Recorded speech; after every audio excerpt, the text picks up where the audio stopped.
When they're driving down Napier, there's a 100-foot buffer along here, which is gonna be heavily landscaped. They're gonna be driving down here, these are gonna be very, very nice homes. They're not gonna say, oh my God, I just drove by a 90 and that's a 70, that's a trashy neighborhood, I'm not going there. I would even suggest that I'm sure nobody, well, I don't wanna go there because it's a different community, but the fact is, it's the design of streetscape. The entranceways are all boulevarded along Napier Road, which will be landscaped. That's not true with all the entranceways here. That will add to the beauty of the view from the street. With this 100-foot buffer, with it heavily landscaped, people aren't going to see. Not that there's anything not nice to see, because there is, the size of the lots, or they're not gonna sit here and start comparing one side of the street to the other side of the street. We've developed both sides of a main street before with different size lots. It didn't have any negative impact on either community that we developed. It wasn't really an issue. We did add some more of the larger size lots. But again, these lots, because we're maintaining the natural features there and they're backing up to the natural features, can generate a higher price for the homes. This area doesn't have those natural features and we won't be able to generate that. So here, it might turn out to be a larger lot that is unsaleable because it's not as nice as what you would see in other parts of the community from a natural feature standpoint. So then you're seeing a vacant lot.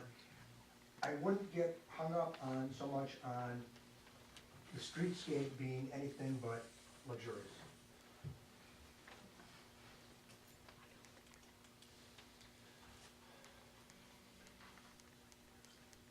Any other comments? One quick question. The buffer, the 100-foot buffer, does that mean there's going to be a berm? Is there a height on our berms? Or is it, because I don't think there's berms on the other side of the street from what I remember, because you can see the backyards into all those homes. But we will have berms, is that correct? I can answer that question from the perspective of the ordinance. They have several options to choose from. A berm is one of the options, and they can choose to do some berming on some or all of the site. But the ordinance simply requires that area be provided 100 feet along the road frontages and 50 feet around other existing residents, that area be landscaped and screened. So it would be, typically, it would be a mixture of plantings, evergreen, deciduous trees and such that creates buffer between the road and the development, or between the existing property owners and the new development area. A berm can be part of that, but it's not required to be part of it. It's just simply one of the options available under the ordinance. So when you drive along 10 Mile and you see a lot of these subdivisions, Lyon Township must have berm regulations, because they're all bermed, it seems like, up there. So, but ours just, we don't have that in ours. Well, typically berming, many times berming comes up where there needs to be a lot of land balancing done, where there's a lot of grading done, and there's simply, they need a place to put excess dirt. And so berming usually comes up in that circumstance. It may come up to some extent here, as the applicants have said their intention is to have minimal grading, that they're trying to use the natural features of the site, and certainly the design seems to be headed that way. But as with any development, there's going to be some grading, and they may, as they're working those numbers out to balance the site, they may end up with some dirt that could form berming on the site. But that's typically the reason. Why it happened in Lyon in particular, or all along 10 Mile, I don't know. My recollection is they don't have an absolute requirement for berming in Lyon Township, but it may simply have been a feature of that particular project. We berm even when it's not required of us, and that may be true also in Lyon Township. Typically, there will be berms against large roads to provide privacy for our homeowners. So we do it, so obviously it's aesthetically pleasing, but also it provides them the privacy. Yeah, like and that's what our backyard, paying customer would prefer, so we will berm and landscape.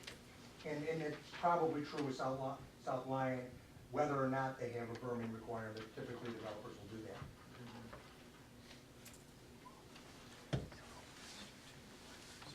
Hey, board, any other open. All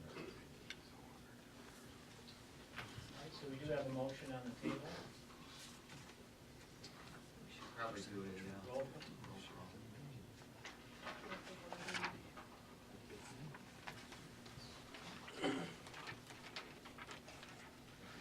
reread it again. Basically, it's 110-foot lots in this half circle. And 90-foot lots along the road, the south side and up the, on the right side of that first road. So basically going back to the trend plan, Taking the good part of the trend plan and incorporating it into the very good parts of the McLaughlin proposal.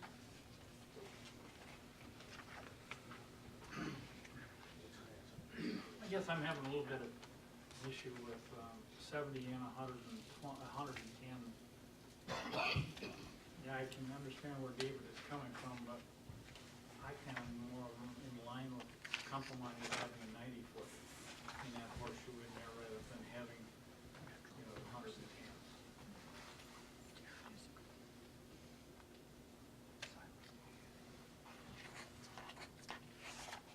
if I could better understand why you're talking in terms of 110, it'd be easier for me to address whether or not that's really a possibility to do something. What is it about the 110s that you want in this corner here?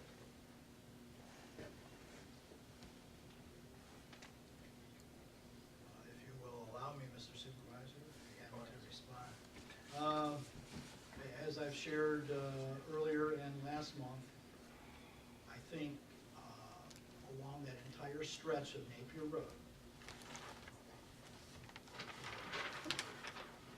because what you've got just north of there are 90-foot lots. And I think at a minimum, to go along with what I think Mr. Converse is partly suggesting, is that that section should be at least 90-foot lots in my mind. I think it better reflects what's across the street because of the large lot sizes that are on the Plymouth Township side to have 110-foot lots in that area, along with some 90-foots bordering it on Joy Road and to the west of that horseshoe. And as far as, the marketing concern that you shared, Mr. Fisher, I can appreciate your concern as a developer along that line, but in one sense, I think based on the historic success of what is across the street, that subdivision has done mighty well. That people acquire those homes with large lots, and what we're proposing is something that is not as large, but is very comparable to, or most comparable with the width sizes that you are proposing for this development overall. So if I understand you correctly, it's so then the people are driving Napier, they look on both sides of the road, and in their mind's eye, it's a comparable development. May I offer a suggestion? If that's the case, again, with all due respect, and I'm sure I know you're very knowledgeable in this field, I just have a difference of opinion. We don't think that the larger lots can generate the price that we would have over here. What I would be prepared to do, though, is to, in order for you to be satisfied that as they drive down Napier Road, they'll see a very nice development, is maybe bring some of these 90s down here along Napier Road. So they'll, I guess, see the same size larger lots as they're coming down here along Napier Road. Now, with the understanding the lots will be larger, that doesn't mean we'll be able to put a 90-foot product there as well. Obviously, if we can, we will, if we can sell it, because that means a greater sale price. But if not, we would put the 70-foot product, but we would have a larger lot. So as they come down Napier, they'll see these lots here, and then they'll see the same size lots along here, rather than this whole thing. Because it's really what we're focused on is what it looks like as we're coming down Napier. Then we'll take the 90-foot product, excuse me, the 90-foot lot. Hopefully, we can sell a 90-foot product there. I don't know, because with the utilities coming in there, there's a pump station, I believe, that has to go in this general vicinity as well. So we may not be able to get the same product there, but they'll see the same size lots along Napier. And still maintaining our separate pods of development.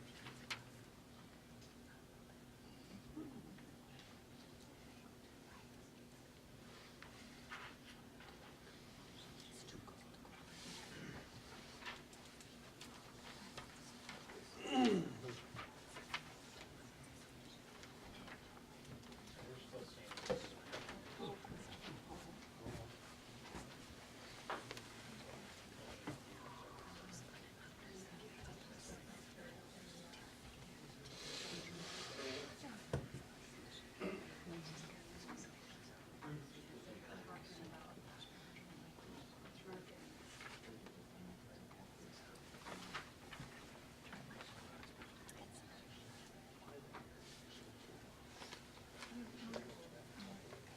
Any other comments down there?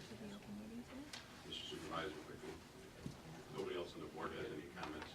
I just want to be clear on what the board is proposing, what's being voted on. We're not voting, as I understand it, to approve a sketch or an area plan tonight. We're voting simply to request the developer to come back with another area plan that would incorporate the changes Mr. Trent has requested. Correct.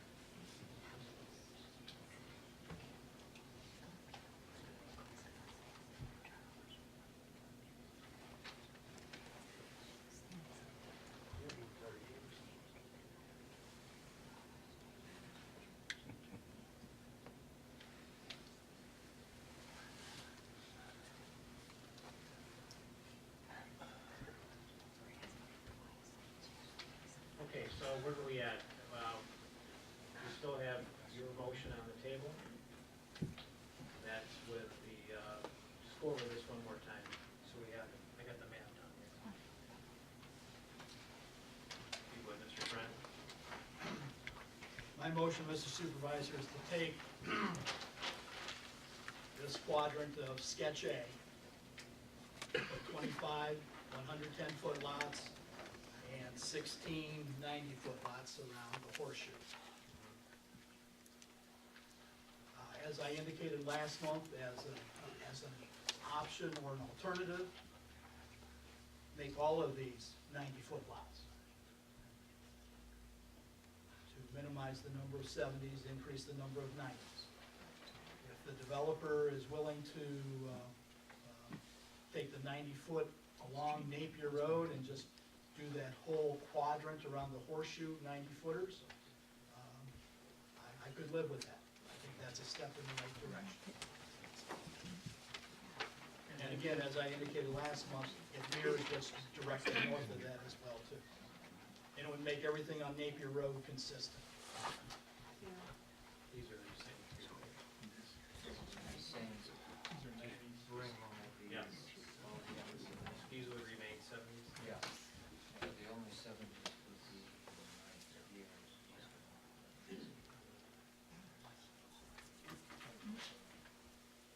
And obviously, they would have to go to the drawing board, just doing square footage. My math says that there would be approximately 41 or 42 90-foot lots. Whether that's accurate or not, I don't know. But, that would be something that if we agree that's the way we want them to go, they could come back with that revision for us to look at along with the zoning ordinance adoption next month.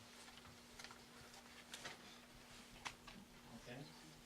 So you're making an amendment to your motion, if you want to say Yeah, it. because the original one If- said 110. Through this general discussion, if everybody's comfortable on doing that, I'm willing to revise it. Can I hear it again? So, he's saying this horseshoe, convert these 70s to 90s. 90s. And also along Joy Road, The on the south side of that. Right here, Yep. the 90s, so this, Yeah. you're saying Yeah. this whole section, 390. Right. Well, in your sketch A, you actually showed 90-foot lots where your pinky is, you know, along that, on the east side of that north-south road. Right here? Yeah, just move your hand over to the left a little bit, You're talking about these right here? right there, and also going north and south. Oh, here? Yes, that, This or this? right here. Okay. But what you're proposing right now is convert all these 70s to 90.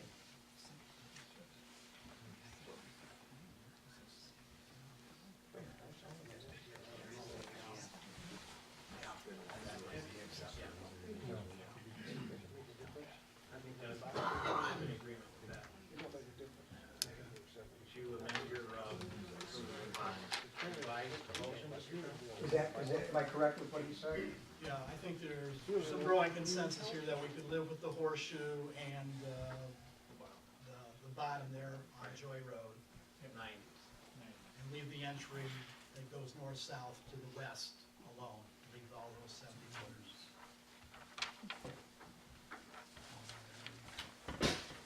So, Mr. Supervisor, I'll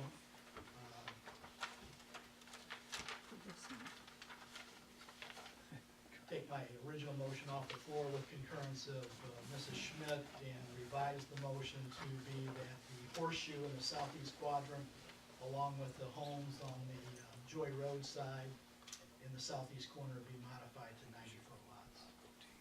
I asked the developer to come back with a revised sketch to show what that number of homes would be. Yep, I'll second. Can I ask a question? When we made some revisions after some suggestions on this plan, there was a comment in Mr. Nanny's report that with the revisions, it was inconsistent with what the planning commission recommended for approval. Is that gonna be a problem? I can address that.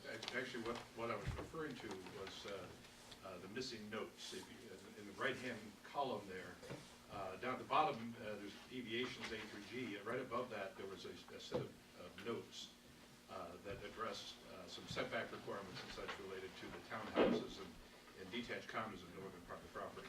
That was missing from the set of plans that were dated 11/6 that were withdrawn by the applicant. That was the inconsistency with what the planning commission had reviewed. So I don't have any objection, and I don't see any inconsistency with the adjustments made to these lots, lot sizes. I think that would be completely consistent with the direction the planning commission was giving. As long as it contains the notes also. Right. Okay. All right, any other discussion, board? So we want to take a roll call vote? Converse, Yes.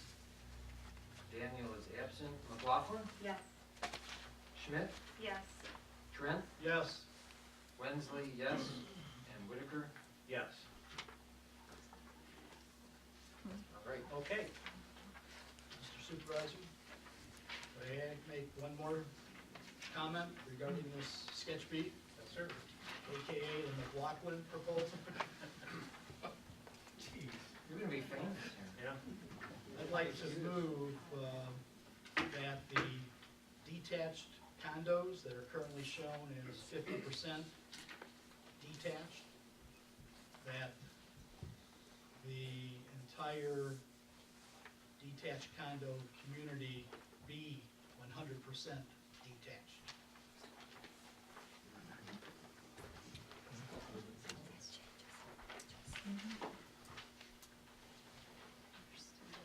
Again, just so I understand, it's a motion to request the developer to submit a sketch showing all detached condos. I like how Mr. Plato came up with that wording. I'll make my motion to reflect that. That I request the developers to submit a revised sketch that shows all of the condominium units as detached. Care to elaborate?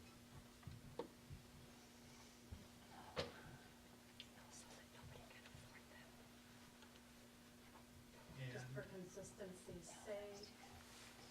Yeah, part of it is, it mirrors what's across the street where they're all detached. And, I think it would be, consistent with a step in the right direction for a world-class development in the heart of the USD. And I agree with that. I have agreed with that from day one, that they should all be detached. Take that as a friendly second, Mr. Susan? Yes, I second that.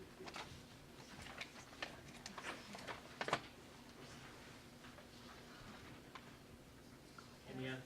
Yeah, can I ask something? I'm looking at this sketch here, and then I have this in my box. Where the only things that were attached is just this section right here, which is this the updated one? What you're looking at is a revision that came November 6th. After the October meeting, Mr. Whitaker and Mr. Trent and I met, and it was mentioned to me that there was some issues that if we revised it, we could address some of the concerns that came up after I left the October meeting. Obviously, I left the October meeting, I didn't hear the concerns. And it was discussed that if the attached units came up to this easement, excuse me, the detached units came up to this easement here, and I converted these to 110s, that would be something the board would be happy with. That's what we submitted, and then Mr. Rodney came back and said, no, it's laced with, excuse me, Rodney came back and said, no, it flies in the face of what the planning commission approved, it's not acceptable, there's other problems, blah, blah, blah, blah, blah. I withdrew that then because of it. Now I'm here, 12 days after I submitted that, and a few days after I got Rodney's report, with another plan. And then we discussed what we would do with these lots, you voted on it, and now you're changing these lots. As we're packing up, ready to go, another proposal came up, now completely changed this. When does it stop? Am I gonna come in December 16th and we say, oh, you did all those changes, but we wanna change something else? Now we're starting to really be counter to what planning commission suggested. Let me just mention this, because I think it's important for purposes of the board hears it, if they're gonna address this next motion. Originally, my plan had nothing but attached units here. It was all attached. The planning commission was comfortable with that design. What then I offered was, can I do some detached? Can I have the flexibility to do some detached? So that, again, I saw that this was the market, and it may all be a market. And then the objection that Rodney had is, whoa, wait a second. You've got 5 product types here. We like 5 product types. Give us 5 product types. So you can't do it all detached. So do some detached, some attached. So we did that. Now we're hearing, oh, just kidding, we don't want 5 products, we only want 4 products. And last week I was told, bring the attached up to this point. But then the planner says, no, it flies in the face of the planning commission, there's other issues and this and this and that. Now I'm hearing completely eliminate all the attached. That's not what I was asking. This was never presented, and I have a feeling this design, redesign, is never gonna end. Now, we would still like the flexibility of possibly having more detached, but I don't know that the market is gonna be all attached, all detached, or a combination of both. To suggest that let's make them all detached, because the detached are gonna be a better, nicer product than the attached, I respectfully disagree. It's just a different product. It doesn't make it any nicer or any less nice than an attached unit. So the plan you're looking at was, again, me trying to address the concern. It's a moving target. I then come with, they asked of me to make a change, I make a change, I present it here, and it says, oh, let's make another change. So I would say, I would ask that we leave it here with the flexibility to convert these to all detached, which the planning commission was comfortable with, even though originally they approved all attached, and not say it all has to be detached. Other changes I made that were asked of me was to make the ones along here, to buffer this property owner, detached, move the clubhouse away from the front, away from this property owner here, screen here. I've done everything that's been asked of me. Everything, every time. Mr. Supervisor, I want to make a comment. My opinion is to keep the way that it is, because I think attached, having a mix of attached and detached, and I want to assume that there's price points at both of them, gives some flexibility for some people to have detached. My folks live in attached condos down in Florida, and they're beautiful, and I think the mix that in their place is great. I like the idea of having both.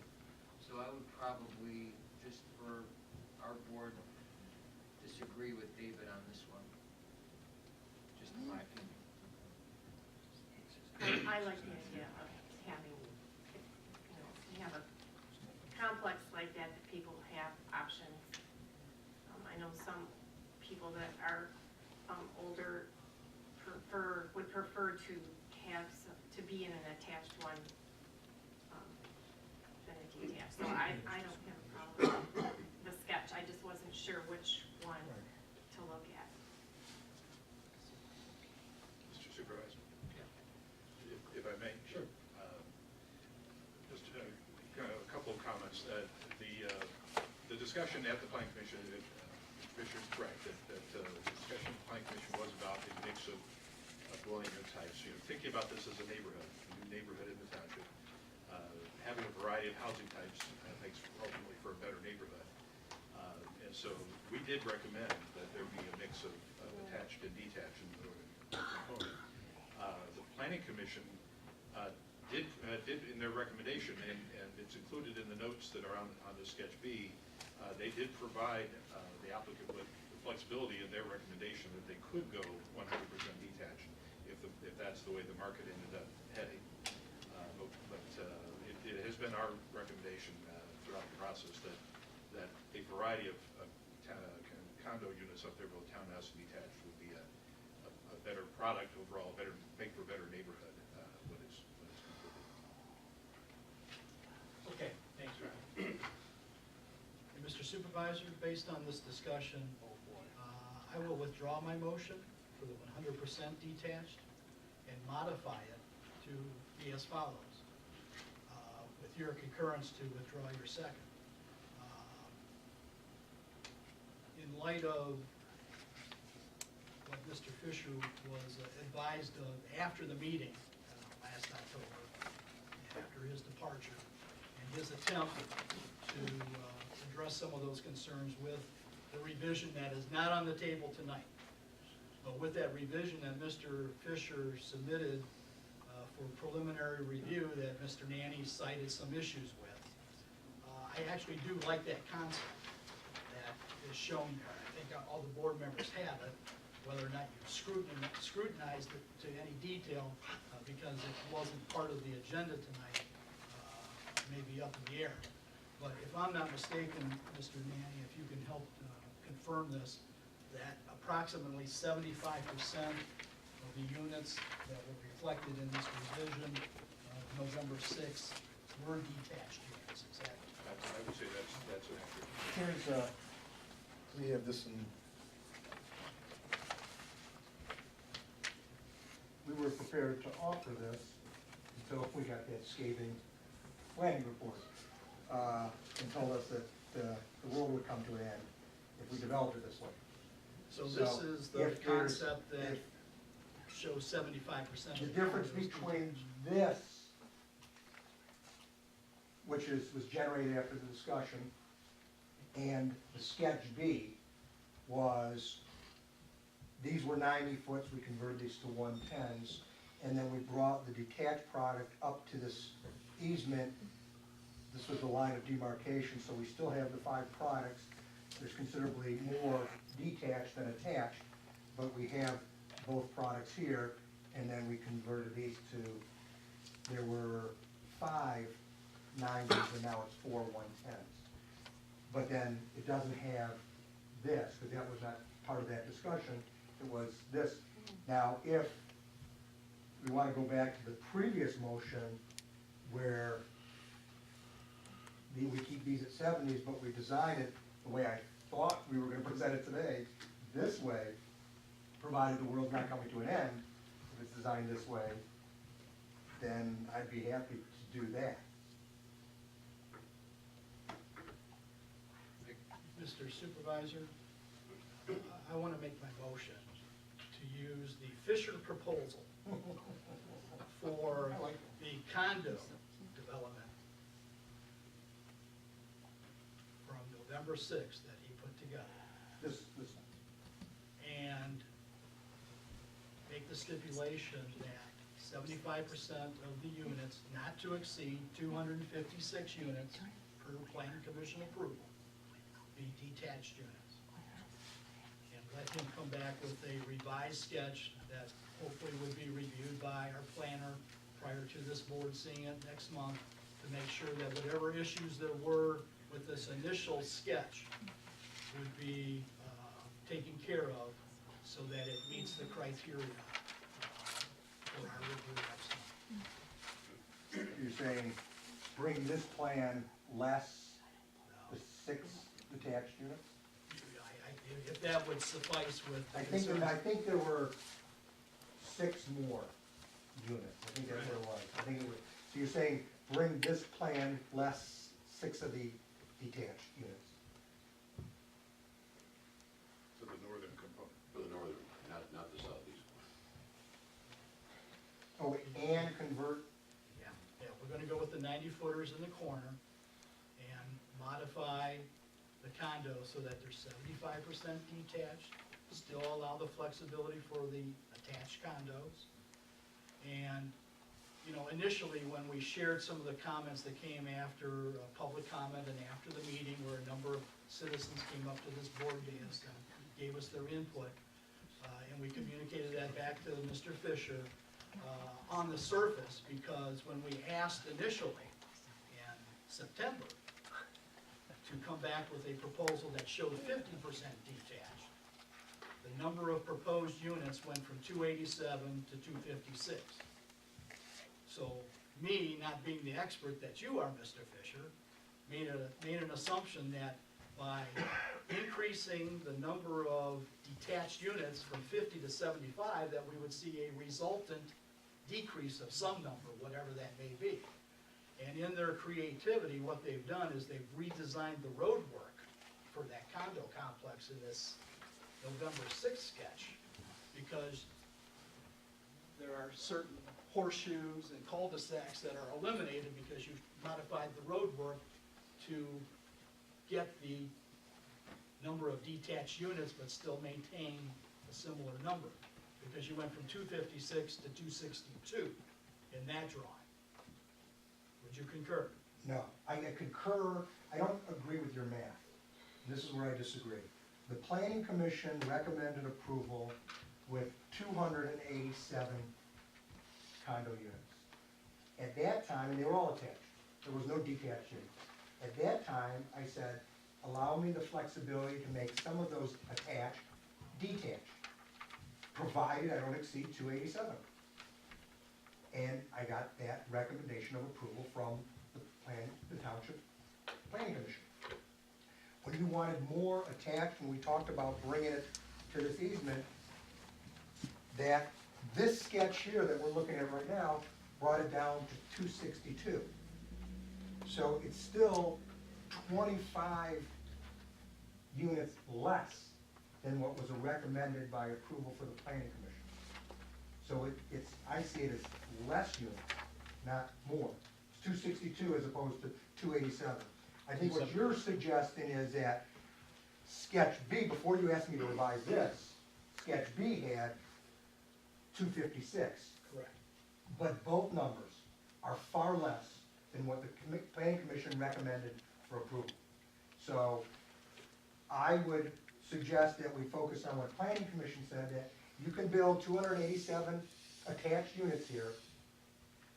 We will afford you the flexibility of making some of them detached, but do not exceed 287. We did that in this plan at 262, so 25 units less than what was recommended for approval by the planning commission. But apparently, in that sketch that you provided for Mr. Nanny's review, there were This, some units that caused a concern, whatever that number is, and I don't know what that number is. If 6 is it, or if it I didn't completely requires follow a- Mr. Nanny, with all due respect, Mr. Nanny, I didn't completely follow what he was saying in his report. It just was replete with negatives and problems, and I just said, you know what, forget it. I don't wanna cause any more confusion. It's been asked, we revised it a million times. It sounds like this revision he didn't like, so I pulled this off the table. But if now we wanna talk about it, and again, Mr. Nanny, if the world's not gonna come to an end, if we build it this way, then I'd be happy to. But if you're, and he said it was not the numbers, because I asked him the question earlier this evening. Was it the numbers that was the design of this thing that flew in the face of planning commission's recommendation? He said, no, it was the notes. So to say that 262 is inconsistent with the planning commission's recommended approval, Mr. Nanny is saying now, he said that tonight, that's not the issue, and if anything, that's less than the 287 that was recommended for approval. Based on that clarification, I have no disagreement with your explanation, Mr. Fisher. And I made an assumption that, that was the problem, was that with the increase of units and the reconfiguration, that somehow it didn't meet some of the buffering requirements, et cetera, et cetera. It was a setback. Yeah. If I may, Mr. Supervisor, I appreciate Mr. Fisher's comments. Our report on this 11-6 plan had noted some issues, and those issues were essentially the details. As we said, there was some missing information on the plan. The one design comment that we discussed is with this northern portion.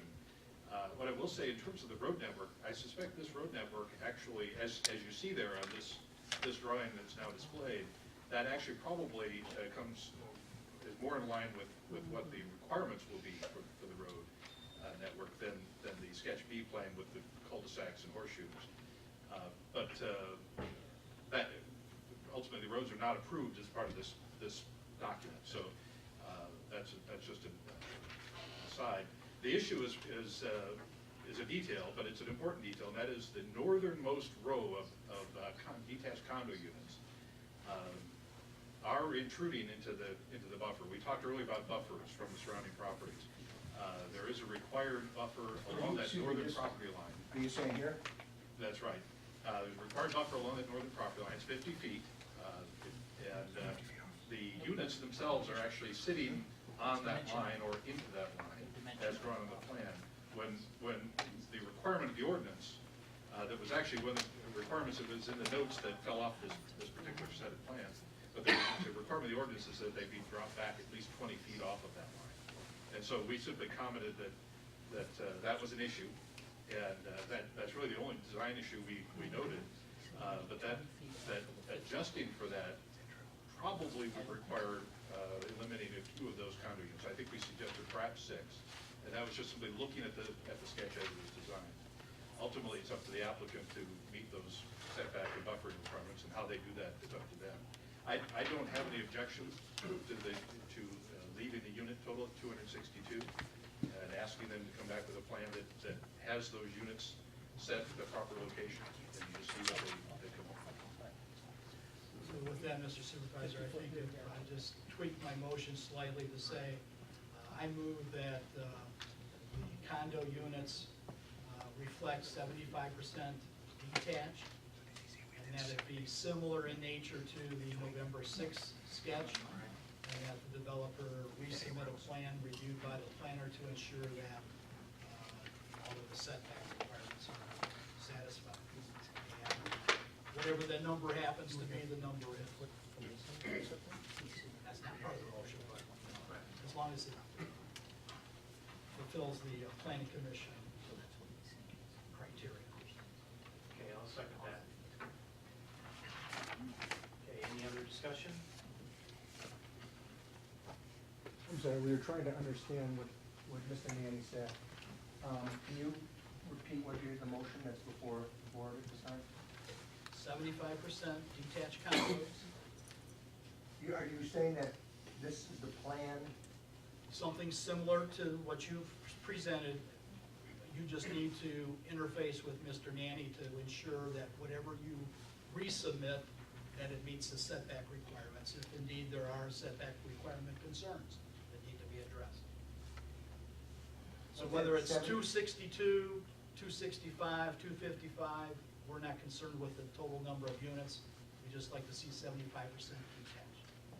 Again, getting away from the percentages for a moment, because the discussion, and again, it's a moving target. I'm wondering, after we have this discussion and these motions, and I come back in December, if you can maybe forewarn me what you want to see in December, and I can make those revisions ahead. But Well, Mr. Fisher, I can assure Yes. you, the guy at this end of the table is not coming back with any more modification. the discussion was that the board would like this line of demarcation. So whether this is 75% of the total, or less, or more, I don't know. I don't know why we're hung up on a percentage as much as we are with defining the separation between one product and another product. Based on your gentleman's math, with what you laid out there, what percentage of those condos are detached? I don't know. I don't know.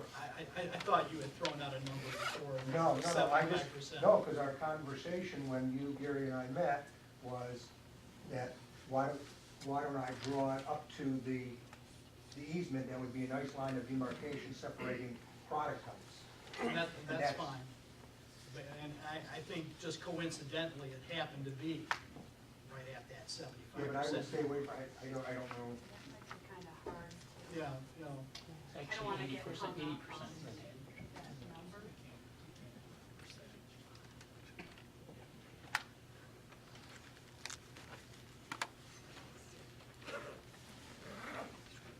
Mr. Supervisor, if I could, what I understand, the consensus seems to be the board, that they like what they see in this November plan as far as detached condos in the mix with the attached condos.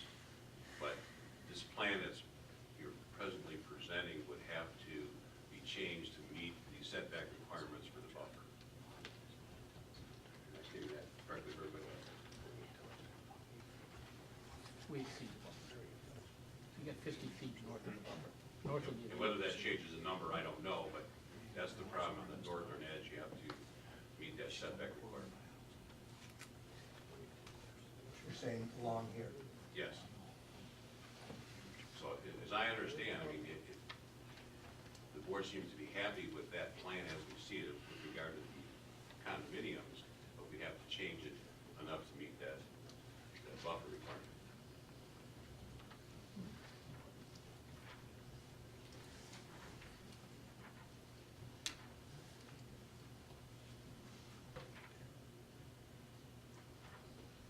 for the purposes of the motion, Mr. Supervisor, I'm happy to eliminate the criteria for the 75% threshold and kind of go along with the wording that Mr. Plato's recommended.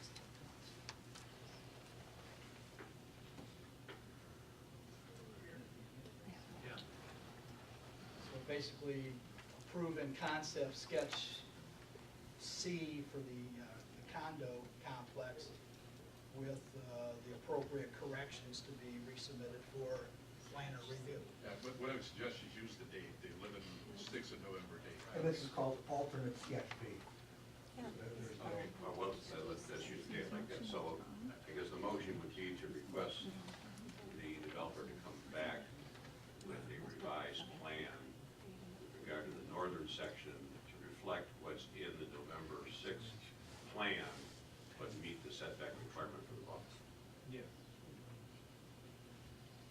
then you're also, And also pursuant to the previous motion to revise this plan to include what was in sketch A, I believe, in the October meeting. and then maybe perhaps you can give me a heads up what you're gonna want revised in December, so I can come with that plan as Well, well. it's all right. In all fairness, I mean, in fairness to the board, this is the first time they've been through this process, and it's the first time we've had a major development like this in the township. So I think, since I think the property was only acquired in June, I think this has moved fairly expeditiously. In fairness to the developer, I would ask that the board, if you have any comments on any further changes, in fairness to Mr. Fisher, speak now or forever hold your peace, so that when we do come back in December, we can have some sort of final approval of this. Or some assurance that if I do what's asked of me here and up here, then that's the plan will be acceptable. Yeah, we can't assure that nobody's gonna change their mind. The board's entitled to change their mind if they want to, if they come back in December. But I'm just saying now, if anybody's sitting here, if they have any questions they wanna ask, or have any changes you wanna suggest, do it now rather than wait for December.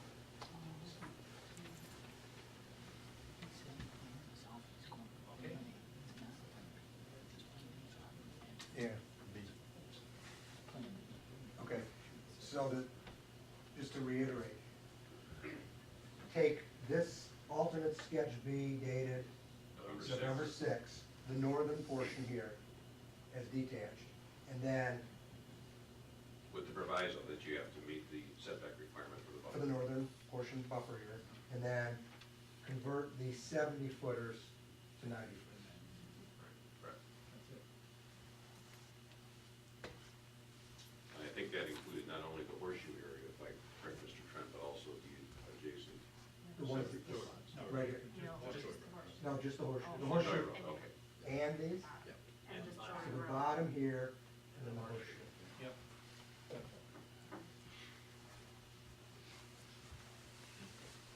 Anybody else have any suggestions or requests? All right, let's do a roll call on that. Converse, Yes. Daniel is absent. Schmidt?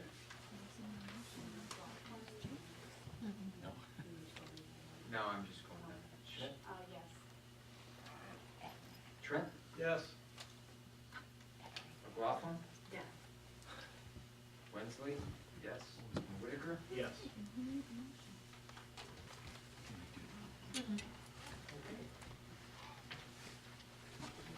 Thank you very much. Thank you.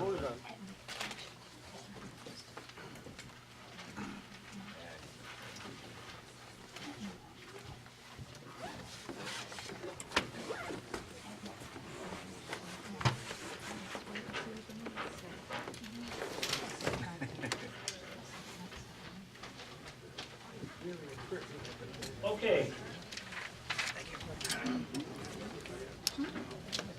Moving on here, let's go back up to our auditors here. Neil, thanks for being here tonight. We're going to turn over to Mr. Wensley, and at our last meeting, there were some allegations brought upon this board, and at this time, we're just going to like to address these to our auditor, and Mr. Wensley, I'll turn it over to you.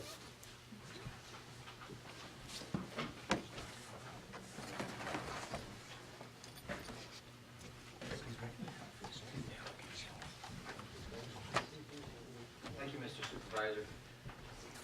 Yes, last month, we had some comments that, in regards to our budget and the land purchase, and we just wanted to make some be clarified to the public about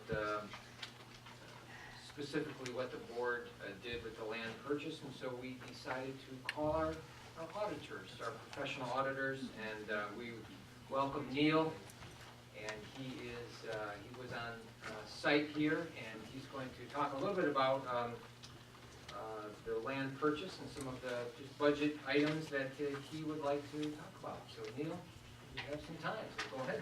Thank you, good evening. The township board has the authority to purchase real property.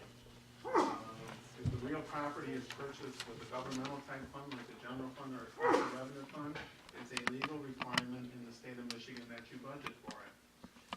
When you budget for that, you have to follow generally accepted accounting principles for governments, okay? That's the modified accrual basis of accounting. The township in this purchase of land recorded it on the cash basis. The transaction showed two payments, one in the year ended March 2014 and one in this fiscal year. We made an audit adjustment to record the total purchase for the year ended 2014. We debited capital outlay and we credited a current liability, okay? We took possession of the property, we had title to the property, we needed to record the whole transaction in that year. By not doing that, by March 31st, you went over budget, okay? So that's non-compliance with the state of Michigan's Accounting and Budgeting Act, okay? We reported that in the audit on page 10 in the management and discussion analysis. On page 30 in the notes to the financial statements. On page 40 in the general fund budget to actual presentation. And additionally, and I think I handed out when I made the audit presentation, there's an auditing procedures report, and we documented in there that you were non-compliant in your accounting and budgeting.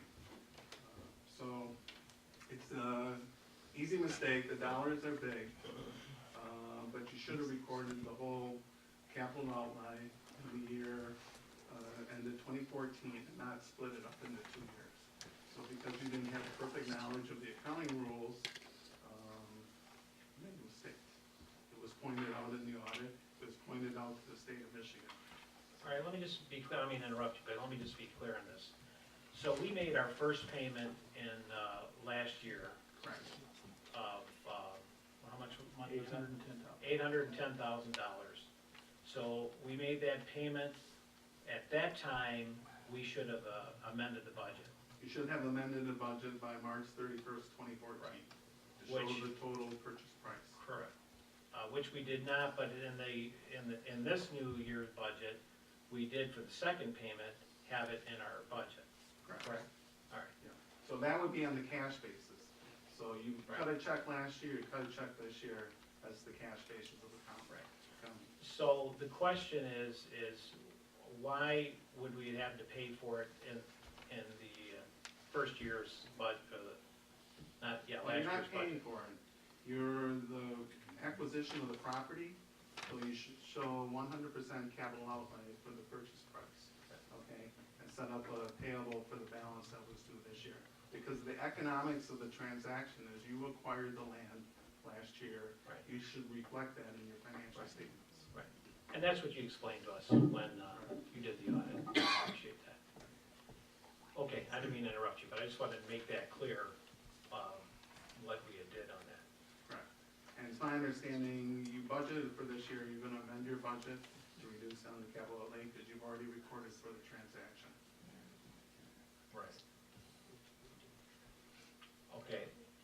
Any other questions to the board? Or to Mr. Neal? And then the question, we had questions on the, how we paid for this? Yeah. There was also some allegations made in the other same board meeting that we did an illegal financing because they could not find personal or I should say township checks for the amount of the purchase.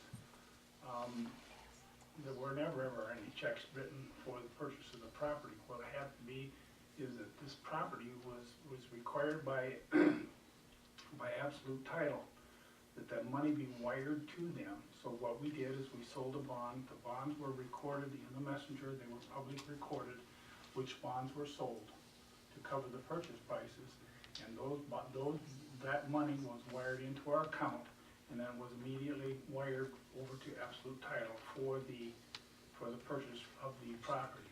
The second payment was we were to cut a certified check to Mr. Scott Hollowell, who subsequently lost the promissory note that, saying that, you know, we owed him money. He lost it, and when we held up the payments for it, so what I did is I had another certified check cut to Absolute Title for the property. They didn't like doing it because they didn't want anything to do with the transactions again. But I did not want to be in a position where I was holding up any payment to Mr. Hollowell, because if he would have said he would sign off on a piece of paper saying that he didn't, the promissory note was null and void, if he would have sold that promissory note, we would have still owed that money. And legally, we had to have that promissory note. And after about a week of him trying to contact us, he finally produced the promissory note, and Absolute Title gave him the certified check for $690,000. So we have documented which bonds were sold. We have, all the monies went through a title company. They did follow the exact instructions of which we were given. We were told by our legal counsel that this is the way we had to do it, and that's the procedure we had. So there was never any township checks written for it. It was all done by wiring and certified checks out of our account. Okay, I think that's All right. proper. I mean, you're at the mercy, so to speak, when you have a real estate transaction to follow the rules that Yeah. govern real estate transactions. So you move money in different ways, you accommodated that. Yeah. It still flowed through the books and records of the township in a proper manner. Capital outlay was debited, cash was credited, which was supposed to happen. What didn't happen is you didn't make the accrual for the balance of the purchase that you paid this year. So, accounting wise, except for the accrual, you did it okay. Okay. Any other questions, board members? Not on the property purchase, were you going to ask about the budget items that were over budget in certain categories? Right, we had a couple over budgeted categories. One was legal. What was the other, do you remember? Elections. But anyway, they were also, at the time, the bills didn't come in on time or whatever, but they also should have been amended, so that where they were addressed in the audit report also. There were, Being I over think there were budgeted. 4 areas, 4 activity Right. centers that we showed as being overspent. Again, those pages I listed, they all show up on those same pages. Right. So Neil, from an auditor standpoint, when you note those deficiencies where we're over budget in some areas, what impact or ramifications does that have on a community? Is it a matter of how much over?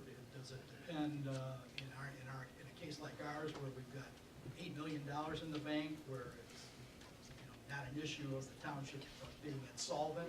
Where are the threshold criteria that you Well, look I at? look at it, the threshold is what the state of Michigan and the Department of Treasury, they have oversight all over the governmental units in the state of Michigan. Now, based on the auditing procedures report, you may have gotten a letter from the state already. The state may say, this is so minor and insignificant, we're not even going to send a letter. So depending on what the state did, if they didn't send a letter by now, they probably won't send one, and they didn't deem it a significant deficiency. So, trying to understand the process that you just outlined. So when you're finished with your audit, you submit it to the state. Correct. The state reviews that, and if they have any concerns based on what you cited, Right. they would then generate that letter for us to, Correct, and we'll go to the chief administrative officer, that would be the supervisor, okay, and he would be required to respond to that. very good. Thank you for clarifying that for us. Any other questions? Okay. Neil, thank you a lot for coming to clarify some things for us. Appreciate it. Welcome. Thanks, Jim. And just a comment on it, that I'd like to make a comment about the board. First of all, I'm thankful for each person that sits up here with me to represent Salem Township. It's been from day one since I have been supervisor that everybody has my personal number, and I've always returned any phone call, any concern that any resident has here by either meeting in person or meeting you on your turf or here or whatever to address any concerns that you have. And all I can ask is that everybody that has my number and everybody who knows me and knows that I'm willing and transparent, that anything that goes on here in this township is open for your review to see at any time, any place that you would like to meet me. So, again, you know, I take offense at these board members that sit up here. They do a great job for our community, and we are people that want to do the right thing. I know most of these people, you know, it's been insinuated that I've known these people for years, which is just untrue. I've served with Mr. Converse on a board for years at a church, but Mr. Trent being involved in Salem politics, I've known him, but the rest of our board members have never had any social relationships with him at all. But they have been willing to step up to the plate and serve this community, and I'm proud of each of them. And I take offense at anybody that would say that they are out of character or their integrity is questioned. And I appreciate their service. I know that before they come to a meeting like this, I know that each of them will call me before the agenda and put out, you know, ask for information, stuff that they need, so that when they come to a board meeting like this, that they are well prepared. And I appreciate their service to the township. And I know as we move forward, you know, my thought, and during the Thanksgiving season, is that we be a community that would appreciate each other. We don't have to always agree, but we can be a community that can support each other to make our township a township that will be respected amongst other communities and do what's best for the people who live here in Salem Township. So enough of my comments. The other thing I'd like to mention that John Daniel isn't with us tonight. He lost his dad over in India. They had the funeral. Quite to my surprise, John gave us the website. If you want to get on the website, it's under Joshua Daniel. And I couldn't believe it. Over John's father, they had over 100,000 people show up to his funeral. John actually did the funeral. So it's quite impressive to get online and watch. I guess he might be the Billy Graham of India, but it was quite impressive to see that. It's also good to see Mr. Converse here tonight. He had some surgery here just on Friday, so he's already back with us. So your thoughts and prayers for him too. We're glad to see that he's back with us. Okay, enough of my comments. Now we're down to the budget amendments. Mr. Trent. Thank you, Mr. Supervisor. I move that Salem Township approve the following cost center budget amendments for fiscal year 2014-15. Under revenue, increasing the non-business license and permits budget from $71,000 to $160,000, which is reflected in the breakdown of those 5 line items for licensing and registration, going from 1,000 to 2,000, building permits from 50,000 to 100,000, electrical permits from 8,000 to 18,000, heating permits from 7,000 to 18,000, and plumbing permits from 5,000 to 12,000. And also under expenditures, as we discussed with our auditor in his presentation, reducing the expenditures in Department 980 under capital expenditures, decreasing the overall budget from $900,000 to $200,000, and that's reflected in the line item 820.001 land acquisition, reducing the budget that we had originally forecasted when the budget was approved back in March from $700,000 to 0. Any offsets will be charged against cost center 956 other functions, which is line item 956 000 821 000 contingencies. I'll second it. Any other further? Mr. Supervisor, I'll just make a quick comment that in your revenue expenditure report, you probably saw that in the area of revenue that we had budgeted $71,000 for the year. We're already well past that think we're right around 120,000, give or take. So we've taken a conservative estimate for the rest of the year that will be in the 160,000 range. And our contingency line, based on the fact that we thought at the time we were doing the right thing and budgeting that expense for land acquisition, showing the $700,000 payment that we made in May. Now that that's been pushed back to the prior fiscal year, courtesy of our auditors making that year-end cost-setting adjustment, that we will now have a budget that shows us with a positive contingency going forward. And my ballpark estimate would be anywhere between $200,000 and $250,000, depending on how our gas royalties and tipping fees work out for the rest of the year.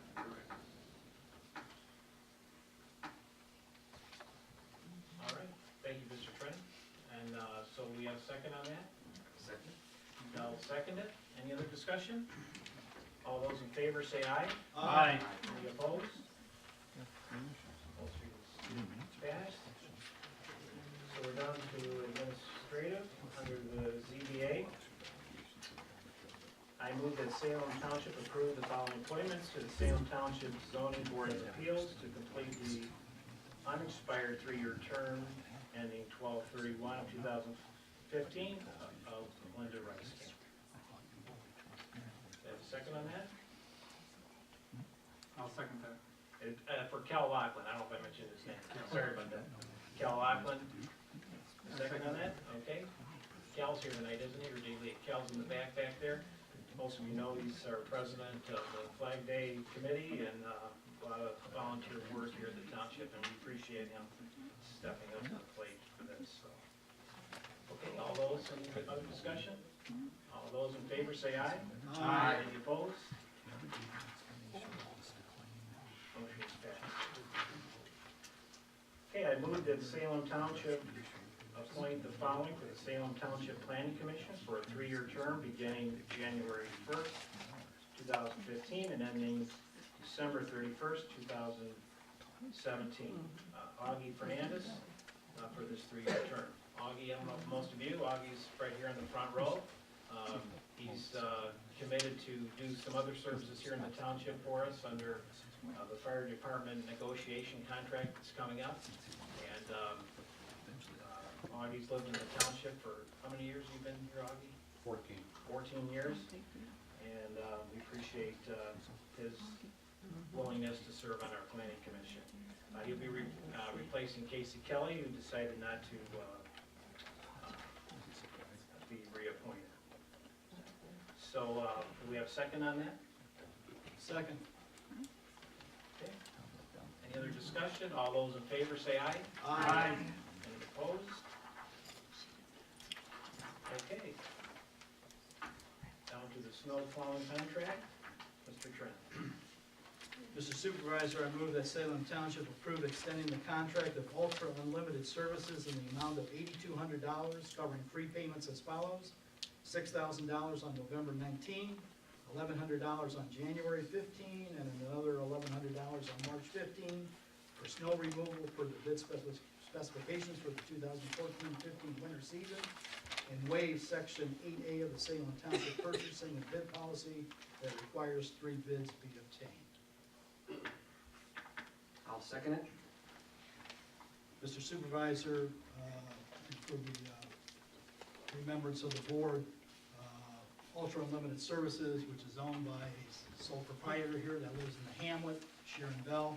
She has provided our snow plow removal services for the last few years. 2 years ago, she was the low bid at a price of $74.50. Last year, she came in with a bid of $7,000, where she offered us a one-time discount fee, and that helped her acquire some new equipment right out of the chute for last year. Most of us are aware or have heard that the cost of salt has skyrocketed immensely for this coming year. And so when you look at what she quoted 2 years ago, $74.50, and her bid today of $8,200, it's really a modest increase of about 10% to cover a fixed cost of salt that has gone up probably 2 to 3 times.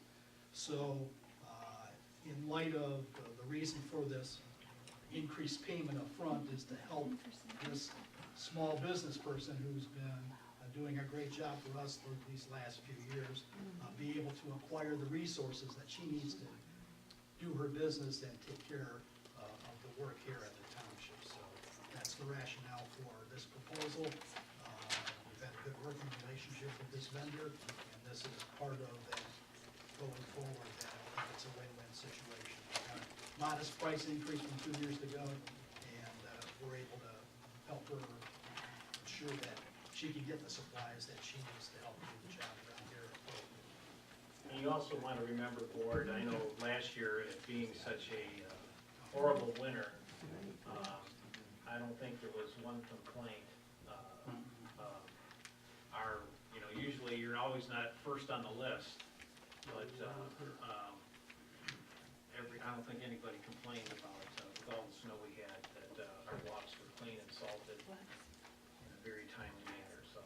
And Mr. Supervisor, you just jogged my memory, just to show you the caliber of service that Mrs. Bell provides to this township, is that even though we haven't approved this motion as of yet, last week when we had that little snow squall and streets get icy and the sidewalks got icy, she had her crew salt our sidewalks here around the township hall and also down the sidewalk going to the elementary school. That's the conscientious effort that she looks out for us because we're in her backyard. So just like to give credit to her for a job well done. Okay, we have a second? Yes. And all those in favor say aye. Aye. All right, and opposed? Motion is passed. Okay, down to number 4, the RFP for the master plan review. Mr. Supervisor, I move that Salem Township approve soliciting bids for up to 3 proposals for the Planning Commission to consider as part of their 5-year master plan review for the Urban Services District and Hamlet Center District to include the areas between Curry and Chubb Roads. The RFP committee for this project would consist of trustee T.J. McLaughlin, trustee David Trent, and community development administrator Donna Cripps. Their charge is to develop a bid proposal, advertise the notice for RFP, open and review bids, interface with vendors to assess the proposal, and compile a summary report back to the Board of Trustees with recommendations.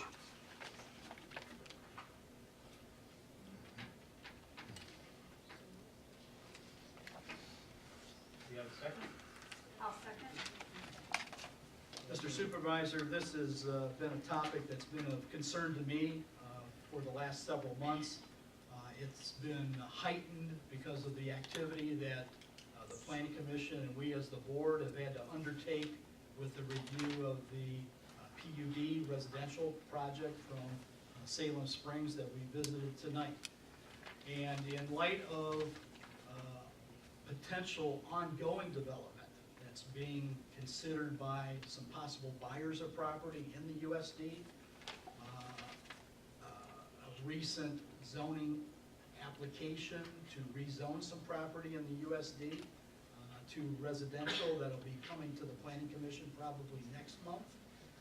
That, and also in conjunction with the sewer project that Treasurer Converse has been working very diligently on the last several months, and he'll be updating this board on probably after the first of the year, that I think this is an appropriate time for us to invest some funds in an RFP, get multiple sets of eyes to come back to the Planning Commission and this board with some proposals on what they could help us envision our community to look like down the road with the USD and here in the Hamlets Service Center area.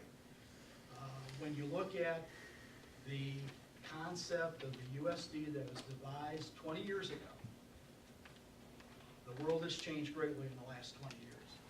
And some of the original concepts or areas that we thought we would see research applications as of this current zoning proposal that's before us from Salem Springs, completely different. And so I think this behooves us to revisit what was devised 20 years ago, which at that time was a great concept, of where we are today with Michigan's economy, with the nature of some of the proposals that are coming to this board and the planning commission, I think we should get the tools that we need to make good business decisions going forward, and that we, once we see the proposals come forward, determine how many, whether it's 1, 2, or 3 of those concepts that we want to bring to the table, and let our planning commission incorporate those into their deliberation as they update the master plan. And I would defer to our liaison to the PC, Ms. McLaughlin, if she wants to add any comments to that, Mr. Supervisor. Okay. Any comments, Mrs. McLaughlin? I think it would be good to revisit it. Especially since there's been such a renewed interest in acquiring property there. The master plan will have to change somewhat. I mean, the urban services district, if this is approved, then it may change some of the other areas too. And I would hate to see it done piecemeal, because then the results might not be good. And also, it would be nice to revisit visions for the hamlet, because the master plan, as we're redoing it, things that were envisioned many years ago for the hamlet, nothing has really changed. So I think it would be good to have some kind of vision. What's the time frame, David? Like, is this If- 6 months, 2 If months? if everything goes according to plan, we hope to be able to go out for bid here in early December and have proposals probably at our January meeting. And we would certainly encourage our current planners to submit an updated cost proposal for this as well too. You know, the idea of going out to get multiple sets of eyes is to help us see multiple variations and be able to perhaps, you know, piecemeal some good things from various concepts that are brought forward, so. One of the areas that I have concerns with is the whole sewer district down there, with the sewer coming back in from Yucca. And we've already seen people starting to come out of the woodworks wanting to, starting to develop things. I'm just not comfortable with having a 20-year-old plan that didn't even consider sewer down there. And what do we do? What do we do here, as you mentioned, from this township? We are facing a sewer system here that is almost 20 years old and is going to be in dire need of some maintenance here in the future. So I think as we need to go forward, we need to have the master plan and saying, where do we really think this is going to go, so that we can plan for the development. But that development really is contingent upon sewer. So to me, that is a big area that we need to concentrate on. Okay. Any, we have a second on this? Mary Beth? Okay, any other discussion? All those in favor say aye. Aye. Any opposed? Okay, Mr. Chambers. I'm going to revise this, but I move that Salem Township approve the adopting of the general retention policy number 25 for the township clerk, item number 201, excuse me. Meeting notes and audio video recordings. Notes and audio and visual recordings of meetings in township made for the purpose of transcribing the minutes may be destroyed after 1 year after the meeting of which the minutes were approved by the public. I inserted the 1 year in there from the motion that was in the packet.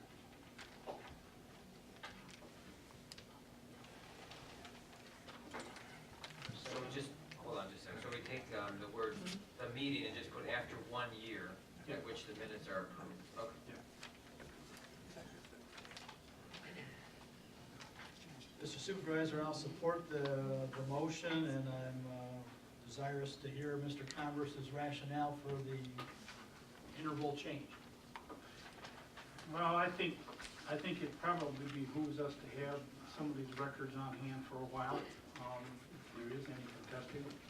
But I think there comes a time where all of this stuff becomes a mute issue. I've got drawers in there that got audio tapes back to 2000, 2001 that I have to keep because they are the audio minutes of the meeting. So it's a matter of keeping these things on hand. But if you have the policy whereby the minutes become the record of the meetings, the minutes have to be kept indefinitely.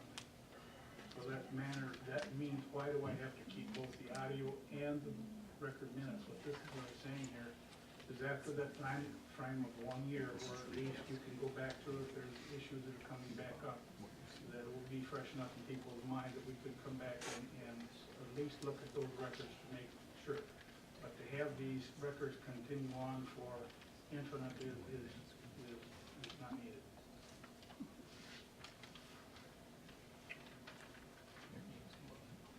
I mean, is it that there's just no room to store it? My only question is, if something comes up, let's say, I have a question that happened 10 years ago. There's something that you want to listen to or see to get some clarification. I'm just trying to figure out what the purpose is of, other than just storage or having these around. I mean, are the documents or the minutes that are taken, I mean, by law, what's the law saying this? Yeah, is this, is something?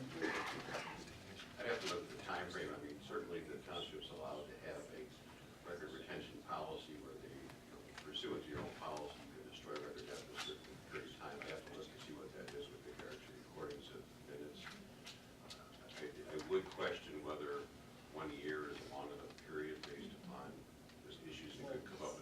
I mean, I don't mean to be funny about that. I'm saying, let's say, they take one of these meetings and somebody alters something. I got the original video. Wouldn't you want to have that? Yeah, exactly.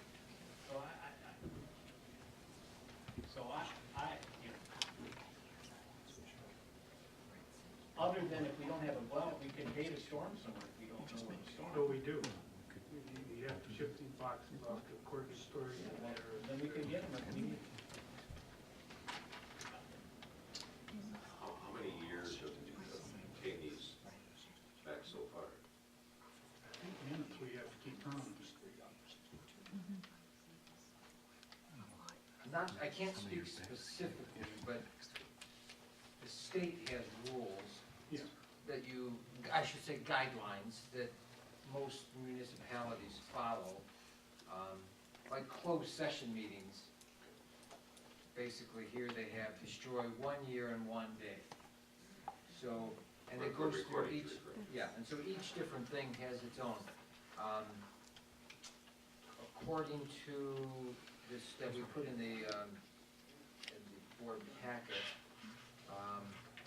you can keep both if you want, but from what you hear at all of the conventions and things, most of everybody destroys their audio tape within a month, and they keep their minutes as a permanent record.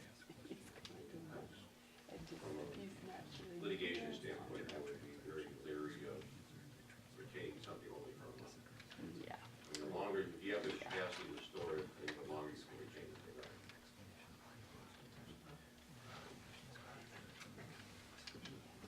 Well, not knowing that the time interval is gonna be changed here at the board table, but I think the 1 year timeframe seems reasonable at the offset, and I'd be comfortable with approving that, and if Mr. Plato does some research and comes back with some recommendation, then maybe we ought to revisit that, we could do that, but, I can see the merit of, keeping it for some period of time, not necessarily forever, because, as you said, back in the day, they were the old cassette recordings, and they take up a lot more space than our technological methods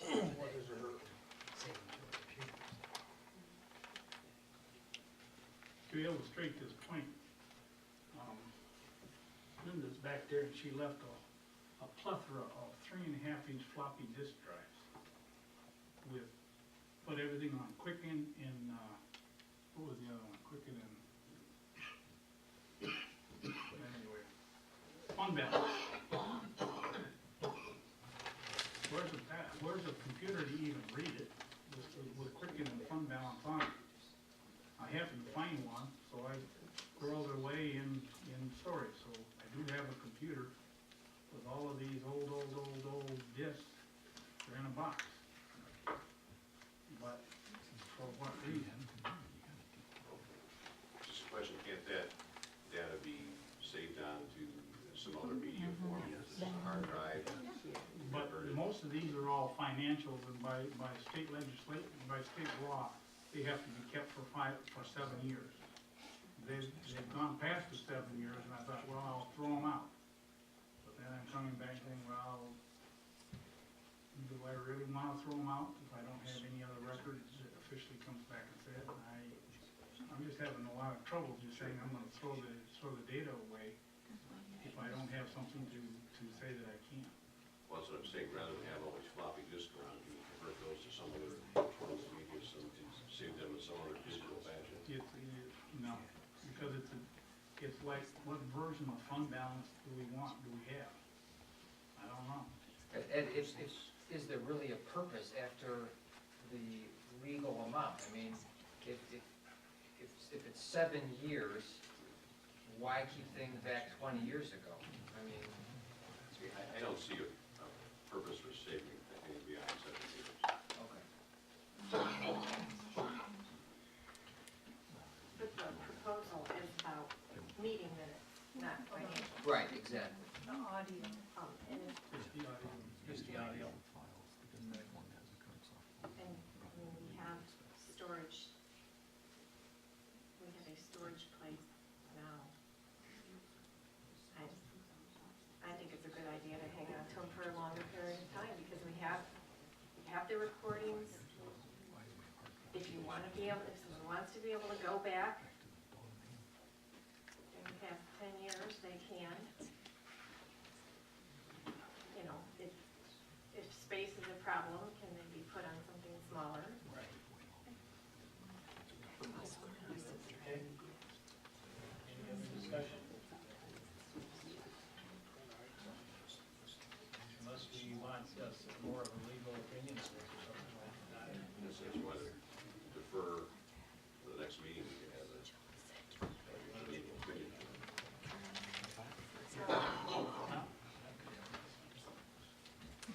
You happy with that? I mean, maybe it comes up with a 7-year or a 10-year or 15 or something like that, and we can talk about it next. I have all the complete record retention. Kim's got it. Okay, well, let's do some more research on that. All right, and we got reports submitted to clerk revenue, and we're down to the fire department. Thank you, Mr. Supervisor. Just briefly, want to go through the runs of October. We had 36 runs. Our response time was under 6.5 minutes, so it's still an excellent response time. Over 65% of the calls were medical. Actually, if you look at them, all of them, mostly all medical. There is one notable call that I would like to talk about briefly, was that we had a structure fire at 5 Mile and Chubb. It was the first time we activated the Mavis system, which was what the board approved a couple months ago. We were the first one in the county to actually activate the Mavis box alarm, which activation of that gave us 3 tankers, one coming from Lyon Township, one coming from Superior, and one coming from Northfield. The structure, although it was a building that was all by itself, the issue was that it was pretty involved by the time we arrived, and immediately adjacent to the area that was on fire was a rack of propane cylinders. And had it breached the building, then if you're familiar with that area, there's a bunch of trailers that are stored out there in line, so we was fearful that if they did those propane cylinders, we would have a series of structure or those trailers catch on fire. Fortunately, we were able to contain it within the building, and again, just notable that we did use that first Mavis alarm. Second, we were successful in the bid for our mini pumper from Northville. So it'll look like we're gonna probably take ownership of that probably maybe tomorrow. For the awarded bid of $8,500. The new expedition, I expect to be back with the lights and sirens. I'm hoping by the end of this week we should see that. The tanker and lieutenant committees are going well. We've met at least once, if not multiple times, for the tanker. I want to thank the trustees for their support of the fire department and working through that. We are literally looking at every line item in the tanker, so it is somewhat tedious, but we feel it's important that we thoroughly go through all the proposals, present something to the board that's been thoroughly vetted. The Halloween party, if I didn't mention it, went very well. We had a good, I guess, number of folks that showed up, and a lot of businesses within the township supported that. I'll be sending thank you letters out for that, one way or another. So it was good to kick that back into gear with firefighters, and I think the citizens of Salem also won with that. And then lastly, I would wish the board would consider maybe for the next monthly meeting, taking the old 9.6 and the old pumper and putting that out for bid so that we could dispose of that property. But I think it's probably too early in this month to present that, but maybe next month we'll be ready to put that on the bid and send that for disposal. Is there any questions that the trustees or the board may have? Anything? Okay. Thank you. Thank you, Jim. All right, Washtenaw County Law Enforcement report. And no board discussion, so we're down to public comment. You know, Gary, you guys are talking about storage. What about the house next door that you guys aren't doing nothing with? Why don't you put it, fix up the windows a little bit and store stuff in there? You gotta use it for something. okay. Thanks. Yes, You're not gonna say much. yes, Bob. Okay. This RFP Master Plan Committee, again, it's another committee that you guys don't have a resident on it. Every committee I've seen come along here has been board member, or office worker. And I would like to know the name of the new office worker lady you have. She introduced herself to me yesterday, but I didn't get her name. She said it, but I don't remember. Barb Thompson. Okay, now I would like to know, when did you guys pass something on the board that said you're gonna hire her? She's just attempt to fill in when we don't have people in the office to work or to fill somebody if they're sick or something. It's a temp person. Say it again, move on. A temp person is what we, A temp person. right. Okay. I thought you had to ask permission to have temp people and other people, and you had to put it up so somebody in the Red Township could actually apply for a job here. Not according to the policy manual. The three executives can hire a temp person just for, if people get sick or something comes up that you can have. That's, Oh, okay. okay. Everything we can spend our money on without asking. Thank you. All right. That's in the policy manual. One more Okay. thing, Gary. Yeah. How many times have you and Dave Trent met with Showstack on the sidelines? Without anybody knowing about it?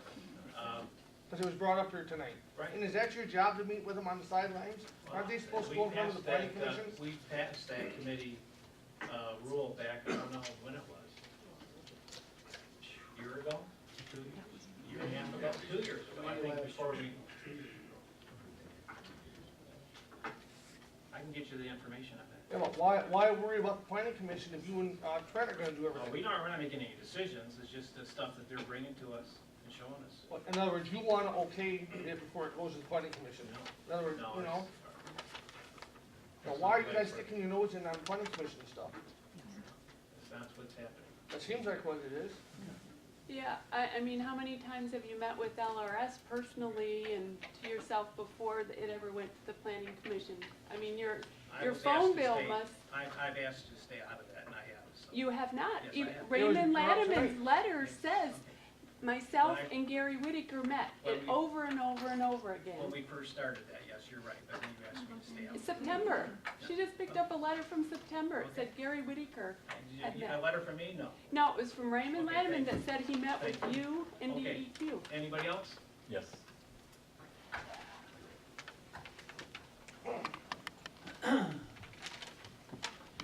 Larry Trosky, 10988 Sherry Lane. While I appreciate the additional explanation provided tonight by the auditors, and I'm glad that they clarified a few of the accounting transactions that we have incurred over the last 6 months or so, there's still an issue. If we don't know, as a Board of Trustees, how a transaction should be crafted, then it would be quite appropriate on something as material as $1.5 million to give them a call. I work in this area professionally. I've done that quite often on major transactions. And I think it's prudent fiscal responsibility to do so when you find something you're in territory that you don't know how to handle. That would have clarified a lot of issues here. And we certainly don't need to have transactions that pop into the accounting in the current year, $690,000, and then disappear from the next accounting. That's not prudent fiscal policy. And it leaves a lot of questions, raises a lot of questions for members of this community, myself included.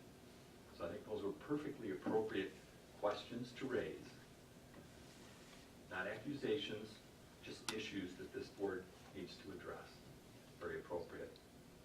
And as far as calling in, having a private conversation with the supervisor, where the answer can be anything and then rebroadcast to something else. I have no idea what you do in those meetings. I don't care to participate in. This is a public record, and it should be used as such. These are major transactions. This community deserves clear and transparent accounting. It's not to say there's anything wrong. That's just to prove that there's nothing wrong. I think that's appropriate for anything we're doing in the future. And I'd ask that you abide by that issue of asking questions when you don't know how to handle a transaction. Thank you. Okay, anybody else? Joanne? I think that this board has kind of lost sight of the fact that the planning commission is supposed to be autonomous. To seat a committee to do what is basically their responsibility. You do have the authority to direct the planning commission to go out for these additional updates. By state law, you're supposed to update the master plan approximately every 5 years. So if the USD hasn't been updated, or the Hamlet, in 20 years, then obviously the planning commission is not doing their job. But for this board to seat a committee to basically do the planning commission's job, the planning And that's commission what is you're no doing. longer autonomous. They're no longer autonomous. You are telling them what to do when they are supposed to be out there doing their thing and making recommendations to you. You can direct them, but for you to be doing their work is not appropriate. Okay, anybody else? Yeah. Who pays for the meal in these meetings? Gary? Huh? Show Okay, anybody else? Free meal. Second, deep drinks and all. Yes, sir. Question about the conditional use on Brookville for LRS. Wondering what's happening with the enforcement of the hours and car numbers and so on for that approval. I know there's been numerous complaints and, I live right there. Right. It's not being, the things in the meeting are being complied with, and I haven't seen any changes over the last month. Right, have you got a response from Donna? Have you had a complaint yourself? Yes, A written complaint into the office? written. I was told just to call. Yeah, you just have to At that meeting. make the written complaint out, and then she will address it from there. What? There's a complaint form just to fill out. Alright. Gary, didn't you offer to meet with Gary, him? are you saying you don't know of his complaint? Didn't you make an offer to meet with him and Ray? I did speak with you on the phone. Yeah, on the phone. There, oh, did you forget that? No, you need to. I'm still waiting to meet with Raymond and Right. the property owner. Right. Okay, No more fish for you, buddy. all right. frame then for Donna answering a complaint? Because I have a complaint that's well over 30 days, and I have yet to get a response from Donna regarding the complaint. That's just an okay, we don't have any policy on it? Yeah, well, you need to come in and talk to her about it. Why do I have to come and talk to her? I've already written the complaint out to her. It's now her responsibility, based on what she said at the planning commission. She then sends a letter out to the person that I'm complaining about and contacts me. Okay? What time frame are we talking? Well, Eternity? When is your complaint? When was your complaint? What was my complaint? When was your complaint? Over 30 days ago. Okay. All right. I will talk to Don about it, but if you haven't, have you asked her again about it or not? It's not my I'm just asking you- I'm responsibility just after asking I you a have. question. Have you asked No, her? I have not. It is Donna's All right. responsibility to contact me at this point. This was 30 days ago? Over 30 days ago. Okay. My complaint has Alright. been in with Donna as well, and I've never heard back. Okay. I have one clarification with Yeah. that. At that meeting, there was 40-some residents here, and we were all told to call, not to put a written complaint in. Yeah, well, there's a So the complaint confusion form there that might be is because in we the were policy instructed people by the fill out. All right, but the board did instruct us to call, not do a written complaint, so you might want to send something out that was misspoken. All right, thank you. Hey, Gary, one more thing. On those tapes that you guys wanna do away with, I think that's totally ridiculous. Because the minutes you guys take at these meetings are so inaccurate, or they may miss a lot of stuff that a year from now, you don't even know what you're talking about. So you go back to the tape.